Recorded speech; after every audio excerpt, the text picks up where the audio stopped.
Hola, hola. Comenzamos. Nos toca ETAS.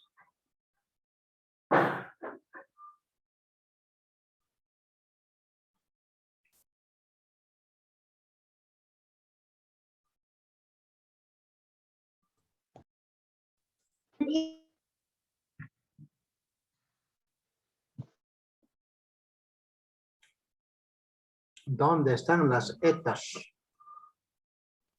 Acá no hay, vamos a bajar, tal vez más abajo. Ahí están las ETAs. Le tocaría a Franklin Arnés. Buenas tardes, doctor, ¿cómo está? Bien, mientras suban los compañeros, porque están cuántos. Ahí donde están. 32. Decía, estaba hablando yo de las de cólera, ¿no? La característica, bueno, allá en Perú habían muerto 2.000, 3.000 muertos, se imaginan los epidemiólogos aplazados. No sabían qué era, todo el mundo decía que es una enfermedad emergente, ¿verdad? No sabían cómo se transmitía, pero la gente empezaba a morir, tenían diarreas a chorro, vómitos a chorro, por deshidratación la gente se descompensaba y moría lamentablemente. No sabían nada hasta que llegaron 30 personas del CDC de Atlanta, de la OMS llegaron, de la OPS, 29 llegaron como robots, ¿no? Como astronautas bien protegidos de miedo, y 29, 0 aplazados también. Pero había uno que gracias a Dios alguna vez había estado por la India. Y allá en la India ya era un problema normal esto del cólera. Y él dijo, viendo vómitos blanquecinos, color agua de arroz, diarrea blanquecina, color agua de arroz, dijo, no será cólera. Y buscaron el Vibrión y encontraron. Y trajeron toda la bibliografía de la India, libros, todo. Y empezaron los talleres, los cursos, seminarios, todo, ¿no? Capacitación. Y nos dijeron que la dicloxacilina había sido el tratamiento de primera elección. Llegó cualquier cantidad de dicloxacilina, todo el mundo a tomar, hasta nosotros como preventivo en la mañana, tomar una tableta. Y miren una anécdota, Argentina pagó $3 millones a Bolivia para no dejar entrar ningún peruano a Bolivia para que pueda pasar la enfermedad hacia Argentina. Y como Bolivia necesita dinero, aceptó el proyecto, cerraron la frontera para peruanos, pero igualito pasó la enfermedad. ¿Cómo pasó? Por el agente de transmisión. ¿Quién era el vector del cólera? Había sido la mosca. Y la mosca es un vector mecánico, ¿no? Entonces la mosca no tiene fronteras. Entonces pasó igual y de ahí pasó a Argentina, Chile, a Uruguay, Paraguay, Brasil y también al norte de Perú, ¿no? Ecuador, Colombia, Venezuela, toda Sudamérica con cólera. Pero ya aprendimos que la dicloxacilina era el tratamiento de primera elección y ahora sabemos que no solamente la dicloxacilina, las tetraciclinas, la amoxicilina, la ampicilina, ¿no? Las sulfas también eliminan al Vibrión cholerae. Y el tratamiento netamente es rehidratación. Aquellas épocas allá por Acacio Norte, Potosí, cuando yo trabajaba allá, tenía que colocar, miren, suero por los 4 miembros, ¿no? En cada pie uno, en otro pie otro, en la muñeca otro y en el otro muñeco hay otro. Sueros, a chorro, Ringer lactato, ¿no? Y así podían sobrevivir y ya las muertes disminuyeron. Entonces, de esa manera el cólera todavía tenemos cada época de lluvia, todavía hay 1 o 2 casos, pero ya no en forma epidémica, ¿no? Ya hemos logrado controlar, sabemos cómo se trata, cómo se transmite y cuál es la sintomatología. Y es así como las patologías hay que ver. Bien, ahora Franklin Jesús va a continuar con enfermedades transmitidas por alimentos. Adelante, Franklin. Bueno, buenas tardes, doctor. Buenas tardes, compañeros y compañeras. Voy a exponer que mi tema es de ETAs, enfermedades de transmisión. Enfermedades transmitidas por alimentos o ETAs. Bueno, según la definición, según la OMS, es un brote, es un incidente en el que dos o más personas presentan una enfermedad semejante después de la ingestión de un mismo alimento, y los análisis epidemiológicos apuntan al alimento como el origen de la enfermedad. El siguiente, por favor, doctor. Los alimentos involucrados con más frecuencia en las epidemias y casos de ETAs son aquellos de origen animal. En el 48% de las epidemias ocurridas entre el 73 y 87 en los Estados Unidos, donde se identificó el vehículo, los productos involucrados eran carne bovina, huevos, carne porcina, carne de aves, pescados, crustáceos, moluscos o productos de lácteos. Para que ocurra una ETA, el patógeno o sus toxinas deben estar presentes en el alimento. Sin embargo, la sola presencia del patógeno no significa que la enfermedad va a ocurrir. La siguiente, por favor.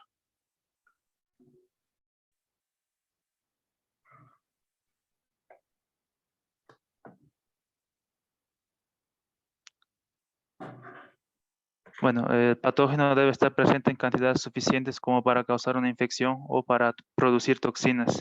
El alimento debe ser capaz de sustentar el crecimiento de los patógenos, o sea, debe presentar características intrínsecas que favorecen el desarrollo del agente. El alimento debe permanecer en la zona de peligro de la temperatura durante un tiempo suficiente para que el organismo patógeno se multiplique y produzca toxinas. Otras condiciones extrínsecas deben prevalecer para que esta multiplicación o la producción de toxinas sea favorecida.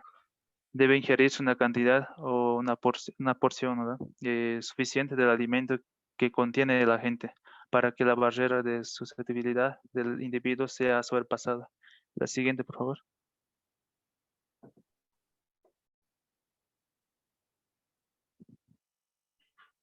Bueno, según las zetas se pueden clasificar en 3 grupos. Según la infección transmitida por los alimentos, es una enfermedad que resulta de la ingestión de alimentos contenidos de microorganismos patógenos vivos, como la salmonella, Shigella, el virus de la hepatitis A, la Trichina spiralis y entre otros, porque hay una tremenda, o sea, hay una familia enorme de agentes patógenos. La intoxicación causada por alimentos ocurre cuando las toxinas producidas por bacterias o mohos están presentes en alimentos ingeridos o elementos químicos en cantidades que afecten la salud. Las toxinas generalmente no poseen olor o sabor y son capaces de causar la enfermedad, incluso después de la eliminación de los microorganismos. La siguiente, por favor.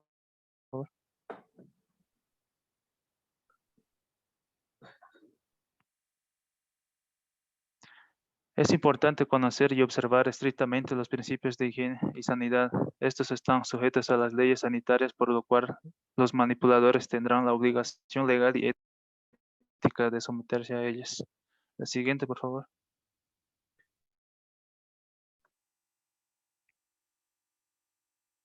Esa ya fue, ¿no? Ah, sí, sí, ya fue. Esta Sí, también. doctor. Entonces, vamos, perdón, adelante. Ya, bueno, en los alimentos contaminados tenemos una diferencia de que sería un alimento contaminado y un alimento descompuesto. Los alimentos contaminados son aquellos que contienen sustancias dañinas o microorganismos que normalmente no cambian su valor, su sabor, olor, color, textura del alimento. Y bueno, por ejemplo, las frutas y verduras que han sido regadas con aguas negras, mariscos que crecieron en aguas contaminadas, y etcétera, van a crecer con este agente patógeno. Y siguiente, por favor.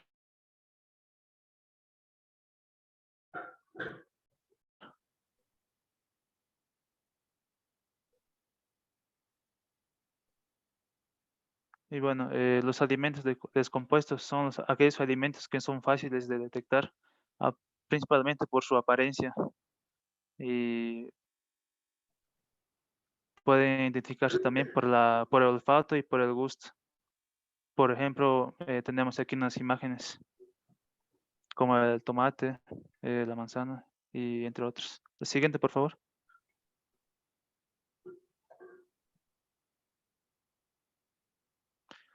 También es importante mencionar la diferencia entre limpieza y desinfección, porque hacer una limpieza, digamos, aquí en tu hogar es, digamos, o quitar la mugre del alimento, es solo, digamos, limpiar pues, la superficie del alimento, solo lo que estás viendo, ¿no? Con agua normalmente lavamos, pero la diferencia de desinfectar es aplicar algún tipo de solución que va a desinfectar, eh, digamos, va a variar en sus concentraciones y las indicaciones que tiene el fabricante. Pero este es más fiable y elimina un 99 o un 100% del microorganismo que puede que esté en ese alimento. Siguiente, por favor. Acá una consulta. Hay que manejar bien las palabras de desinfección o desinfectar y descontaminar. Las verduras, digamos, el tomate, ¿se infecta o se contamina? El tomate se contamina. No se infecta, ¿verdad? Entonces hay que hablar de descontaminar con cloro, con yodo o cualquier otro descontaminante, ¿no? No desinfectante. Eso está mal llamado, aún con el coronavirus ahora hablan mal. No, hay que desinfectar los calzados, dicen. ¿Los calzados se infectan o se contaminan? Se contamina.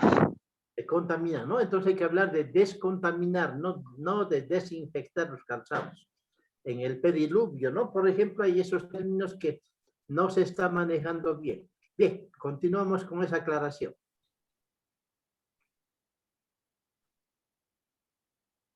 Bueno, en el transcurso que alimento puede sufrir, digamos, una contaminación, ya sea tiene sus orígenes y de acuerdo a la origen del alimento, ya sea de origen animal o vegetal, puede variar, digamos, si proviene de las granjas, de los campos, si está, se ha contaminado mediante el transporte o en el propio mercado o en el propio restaurante, porque hay diversas medidas de bioseguridad que uno debe cumplir para que pueda manejar sus alimentos y pueda revenderlos hacia los demás.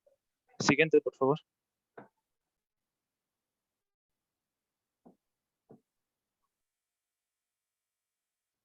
Bueno, este es un ejemplo. Una persona que está enferma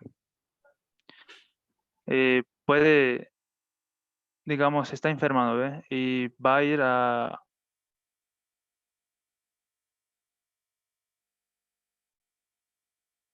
manipular, digamos, voy a comprar al mercado, no sé, verduras, alimentos, etcétera. Y digamos, está enfermo por algún patógeno, no sé.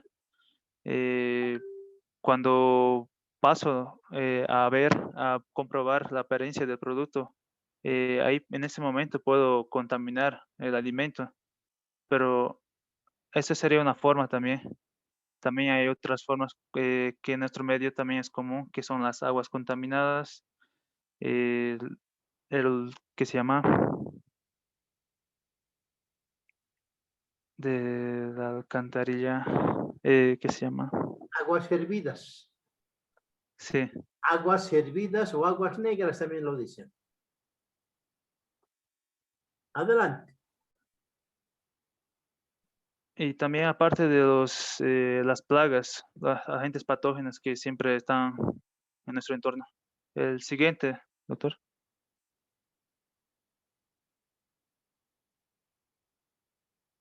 Bueno, hay varias causas que provocan enfermedades transmitidas por los alimentos.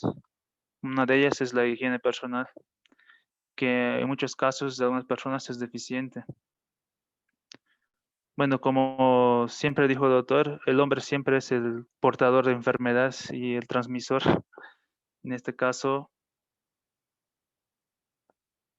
su escasa higiene es lo que va a producir que contaminemos a otros alimentos. Y eso vamos a transmitirles a otras personas. Siguiente, por favor.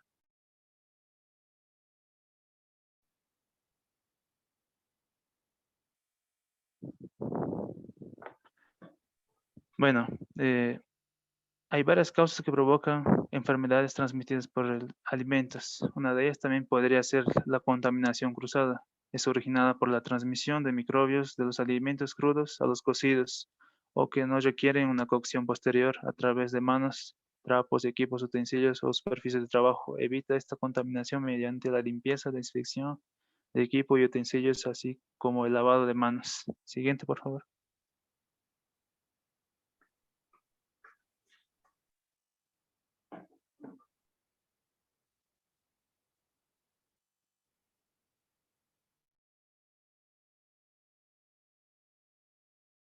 Adelante.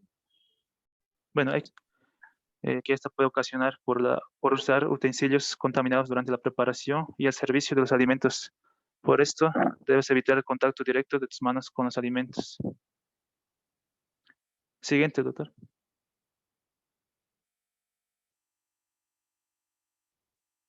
Y la temperatura de conservación inadecuada. Algunos alimentos, no todos los alimentos, el manejo de los alimentos no son iguales en la mayoría. Como por ejemplo, en las frutas, hay otras que se refrigeran en el refrigerador y otras que que se pueden quedar fuera de ellas. Y como las carnes también. Bueno, en la zona de peligro de la temperatura de 4 grados hasta los 60 grados se favorece el desarrollo de los microbios. Mantienen los alimentos fríos a 4 grados o menos y los calientes a 60 grados o más.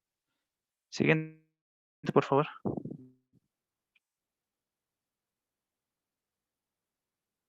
Y la cocción es el calentamiento inadecuado de los alimentos.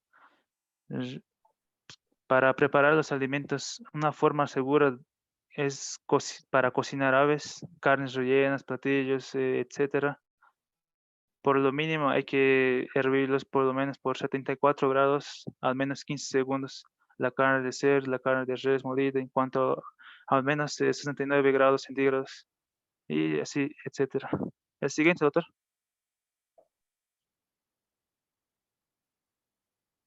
Bueno, en el caso de recibir provisiones de alimentos contaminados, se origina cuando se realiza cuando no se realiza una adecuada recepción de los alimentos o estos no se manejan correctamente, lo que puede favorecer las enfermedades transmitidas por alimentos. Revisa que los alimentos lleguen a las temperaturas correctas, así como su apariencia y características organolépticas, olor, color y textura. También revisa la integridad de los envases y fecha de caducidad. Siguiente, por favor. No se olviden registrarse en el chat, por favor. En el chat para la Y asistencia. personal con infecciones. Si estás enfermo con diarrea, tos o gripe, puedes transmitir millones de microbios a los alimentos y a las personas que los consumen. Es importante que avises a tu supervisor cualquier malestar y evites manejar los alimentos. Siguiente, por favor. Equipo y utensilios sucios. Se presenta por deficiencia en lavado y desinfección del equipo y utensilios favoreciendo focos de contaminación. Realiza un adecuado lavado y desinfección del equipo, utensilios que tengan contacto con los alimentos. Siguiente, por favor. Ahí la palabra desinfección, ¿no? Dices favoreciendo focos de contaminación. Y lo que está contaminado hay que descontaminar, no desinfectar. Es de utensilios, dice. Las cucharas, los utensilios no se infectan, se contaminan. Entonces la palabra no es desinfección, sino descontaminación. Ya, adelante. Perdón, creo. Está bien, ¿no? ¿Está bien o me he pasado? Sí, está bien. Ya, Es el siguiente, doctor. Ya lo ¿este ya mencioné. fue? Ah, ya. Sí. Ya está bien. Ahí está. Listo. Contaminación química. Los alimentos se pueden contaminar accidentalmente como con productos químicos, detergentes, antisarros, desengrasantes y desinfectantes, por lo que debes almacenar los productos separados de los alimentos, conservándolos en sus envases originales, bien tapados y correctamente identificados. Siguiente, por favor. Y bueno, las plagas. Las moscas, las cucarachas, los roedores son portadores de millones de microbios que contaminan los alimentos. Evita su presencia en el establecimiento, así como cualquier fuente de alimento o refugio para ellos. Contrata la asistencia profesional de controladores de plagas. Y siguiente, por favor. Y aquí un cuadro sobre el lavado de manos. Primeramente, mojarse las manos.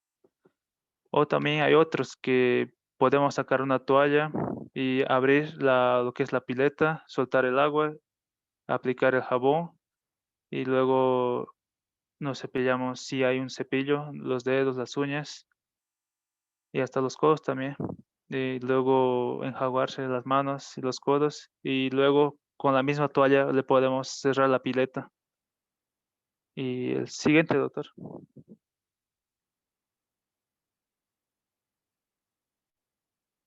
Siguiente, doctor. Ya está ahí.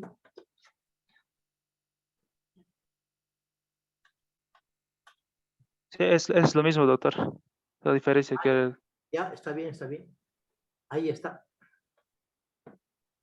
Ya, y bueno, según las conclusiones serían que la higiene de los alimentos, las medidas necesarias que se deben realizar durante el manejo de los alimentos, se aseguren la inocuidad de los mismos.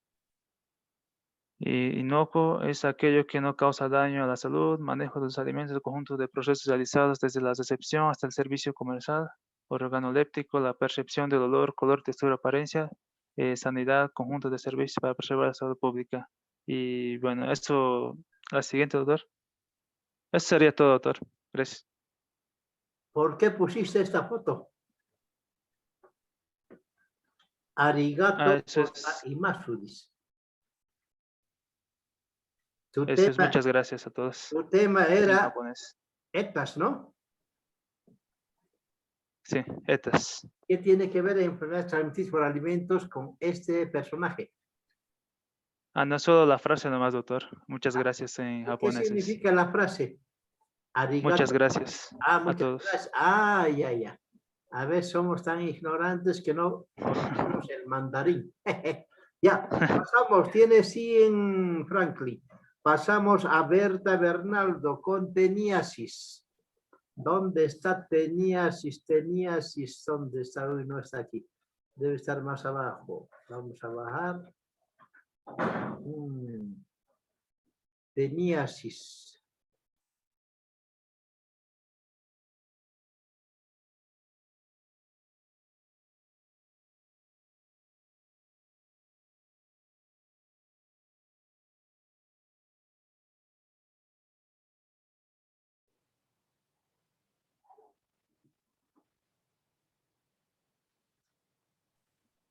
Está Berta. Berta Sí, Bernaldo. doctor. Ya, adelante. Sí, doctor. Vamos. Buenas noches, doctor. Buenas noches, compañeros. Mi nombre es Berta Bernaldo. Yo voy a exponer lo que es la teniasis.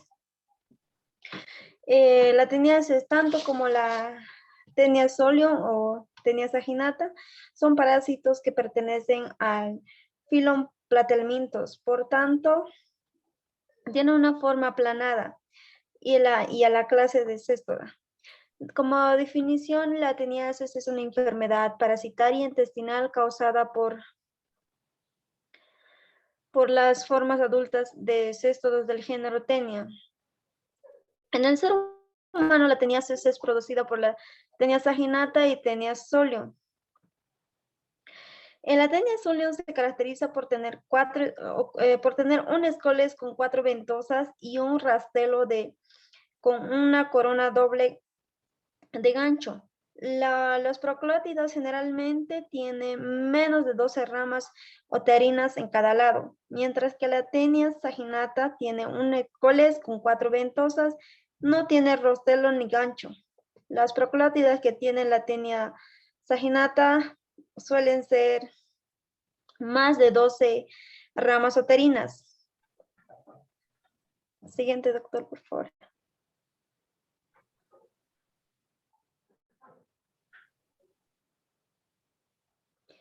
Las tenias que son hermafroditas requieren de un huésped intermediario para cumplir su ciclo biológico, el cerdo y el jabalí.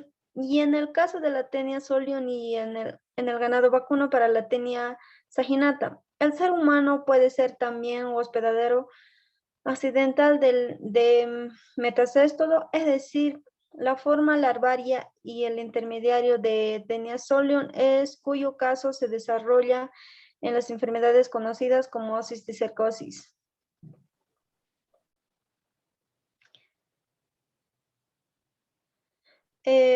La patogenia.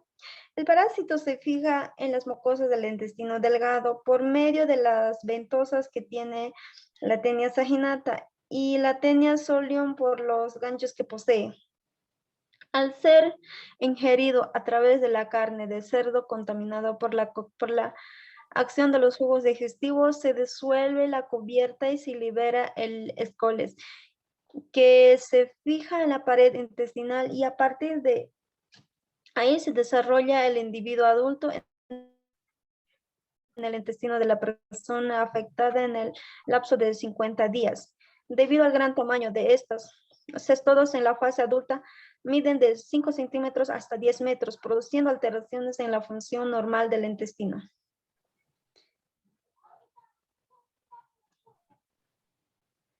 En el ciclo de vida, en el ser humano se adquiere al ingerir carne cruda o mal cocida, que es por los cerdos.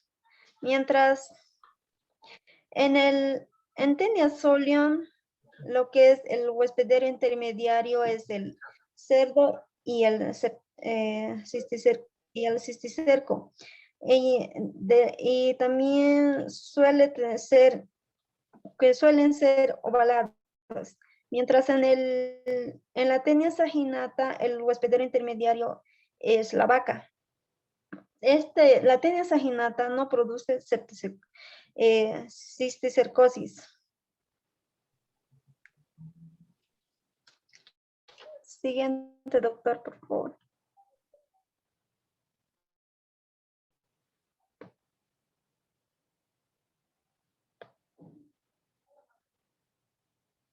En el cuadro clínico, la mayoría de los casos es asintomático, pero puede causar prurito, que es causado por la salida de los proglótides del cuerpo.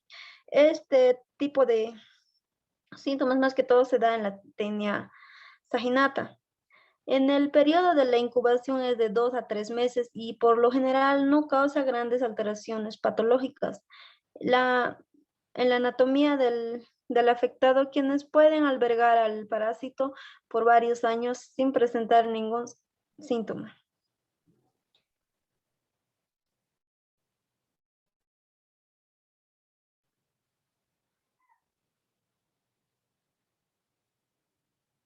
Siguiente, por favor, doctor. Ahí está. Los síntomas que puede presentar, sí, doctor, son lo que es la náusea, dolor abdominal, diarrea, problemas para dormir, también puede haber una falta de apetito y pérdida de peso. También puede haber nerviosismo. Siguiente, por favor.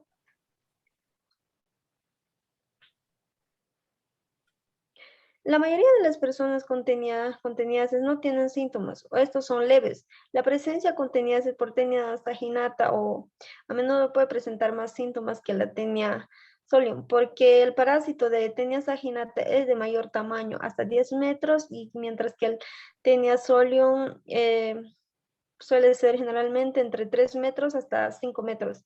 La teniasis puede causar problemas digestivos como dolor abdominal, pérdida del apetito, pérdida de peso y malestar estomacal. Los síntomas más visibles de la teniasis son eliminación de proglótidos a través del ano y las heces. En casos inusuales, los segmentos de la tenia se alojan en el apéndice y en las vías pancreáticas y biliares. Siguiente, por favor, doctor.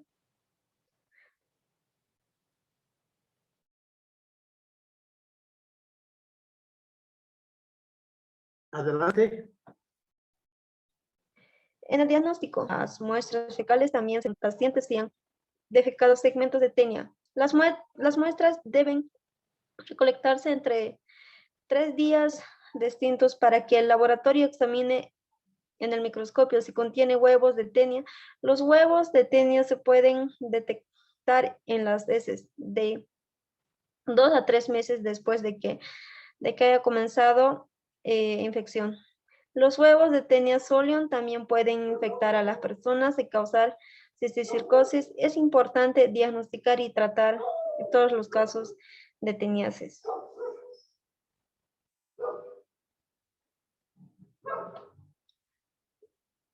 Siguiente, por favor. En el tratamiento de la teniasis por Taenia solium es importante para prevenir la neurocisticercosis, ya que esto no se le trata a tiempo, entonces puede causar convulsiones o directamente puede ser la muerte. Y mejor, el tratamiento se puede realizar de forma individual o mediante la administración de colectivos de medicamentos en función de las circunstancias locales y en los enfoques de control que se adopten. La teniasis se puede tratar con una dosis única que es praziquantel de 10 miligramos y niclosamida que se puede usar en adultos y niños y mayores de 6 años. Puede ser 2 gramos, de niños de 2 a 6 años, 1 gramo. También se puede utilizar el tratamiento con 400 miligramos de albendazol durante 3 días consecutivos. Hay los tratamientos, como lo mencionaba, que es praziquantel, que es dosis única, que puede ser de 10 miligramos, y niclosamida dosis única 50 miligramos en adultos y en dosis única de 2 gramos en niños. En la prevención y control, una forma de prevenir la teniasis es cocinar la carne a temperaturas seguras, en general a más de 60 a 70 centígrados. Lavarse las manos con agua tibia, jabón y después de ir al baño, de cambiar pañales y antes de manipular o servir alimentos. También es lavar y pelar frutas, verduras y hortalizas, legumbres crudas antes de comerlas.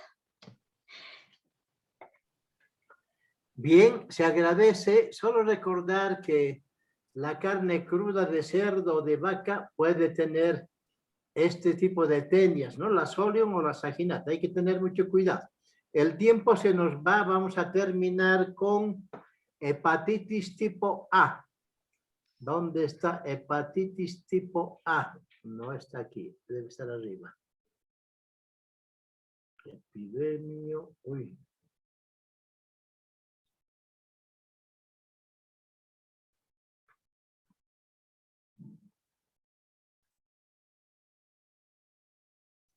Adelante, Yerko Ibar, con hepatitis tipo A.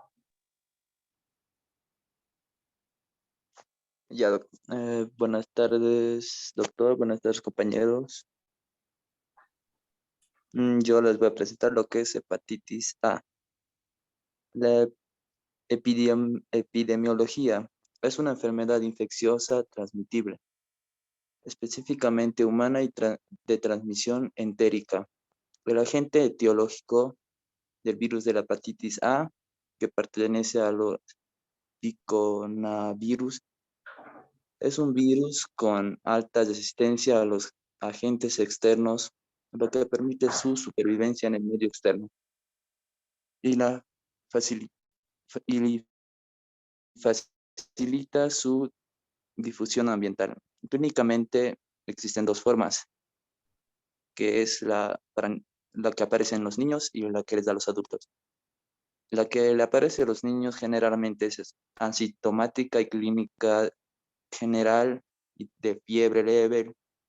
Es predominante en países en vías de desarrollo donde la enfermedad es endémica, mientras que en los adultos tiene un intenso malestar general, anorexia, molestias abdominales y náuseas, seguido generalmente de un cuadro de ictericia franca.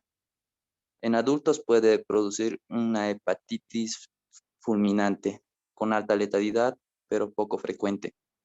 Se da sobre todo en países de endemicidad baja, sin embargo no produce hepatitis crónica a ninguna edad.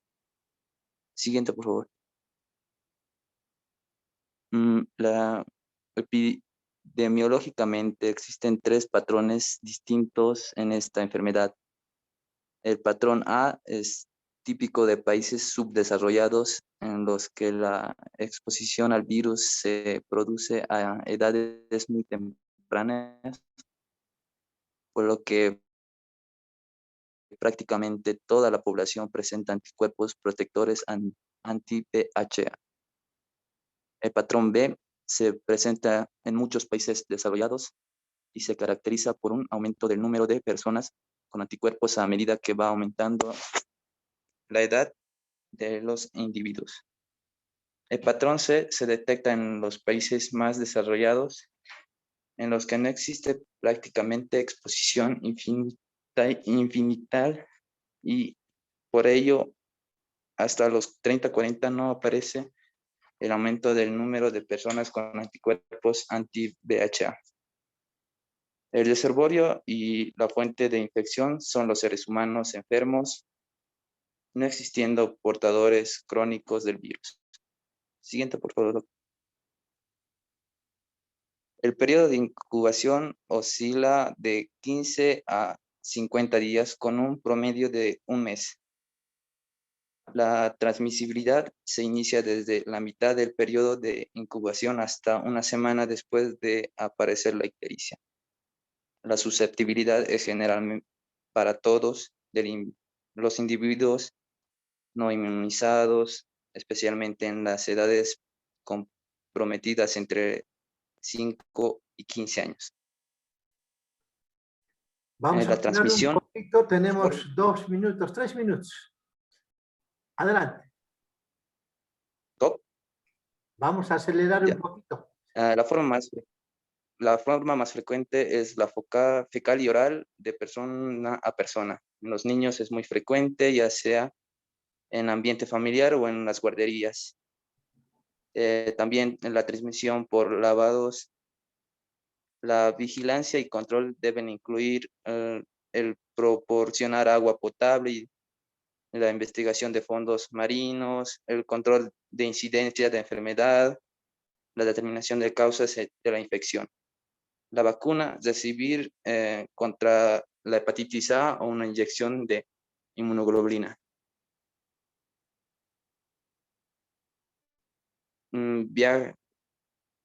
La enfermedad. Es una enfermedad sumamente contagiosa causada por el virus de la hepatitis A. Es uno de los varios tipos de hepatitis que causa inflamación. Los síntomas pueden presentar fatiga, náuseas, vómitos repentinos, dolor,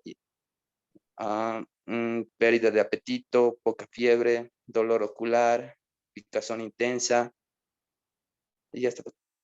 Jóvenes, están 34 diagnóstico. registrados y solo 19 en el chat. El chat para la asistencia, anótense por favor. Diagnóstico. El diagnóstico puede ser por análisis de sangre. Muy bien. Tratamiento. El tratamiento no hay un tratamiento específico, pero se deben de